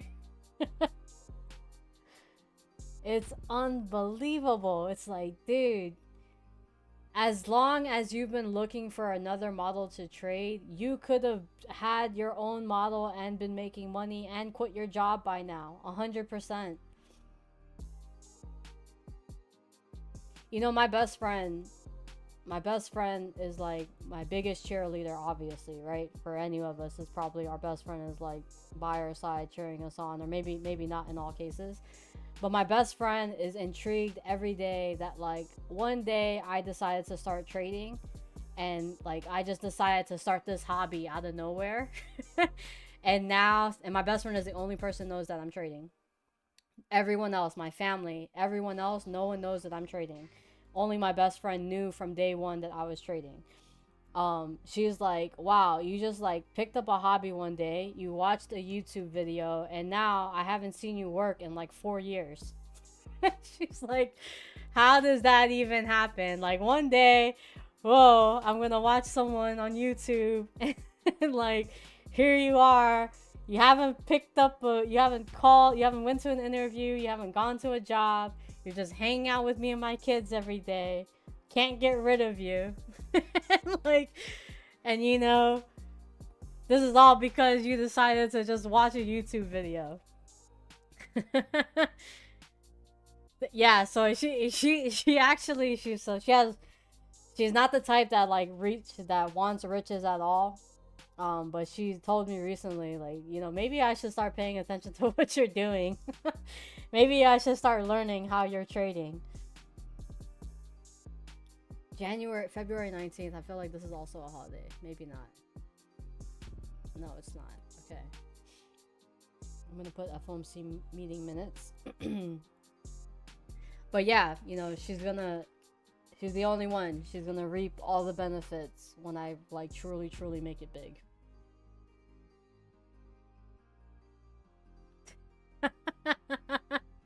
Nice, Cryptic. Awesome. Oh, that's dope. Yo, that's a good story to tell. Sorry, got lured in by LMT. I was about to say SMT. Alright, we're at 98. I don't think we're gonna make it, guys. I'm gonna call it here. We are on Wednesday. I could do 2 reps, but we've been on for almost 2 hours now, so I'm gonna cut it here for the sake of being digestible for everyone else. My pleasure. I hope today was insightful, even if you didn't get any value from the trading. Maybe you got value from my anecdotes. He said from Twitter. Dude, no. Oh, he hunts you down, huh? Sweet. Guys, I'm here every Tuesday, Thursday, and Saturday. Tuesdays and Thursdays at 7 p.m. Saturdays at 12 p.m. Again, every Saturday is pretty much a 4-hour session. Every Tuesday and Thursday is a 2-hour session. If you can make it, please do. If ever any of you want to be brave and you want to hop on the chart yourself, you are welcome to. You don't even have to hop on the mic. You can type to me. We can struggle through it together and I will track the data. It is very, very healthy for all of you guys to do this on your own charts. I'm here for it. But yeah, I will see you guys next time. And we will do a recap once we hit 100 reps. We'll go through all the data and then we'll see what we can strip away maybe, or what if we should be adding anything to the criteria. We'll figure it all out together. But yeah, guys, have a good one. Enjoy your Saturday. Touch grass. Visit friends and family. Cheers.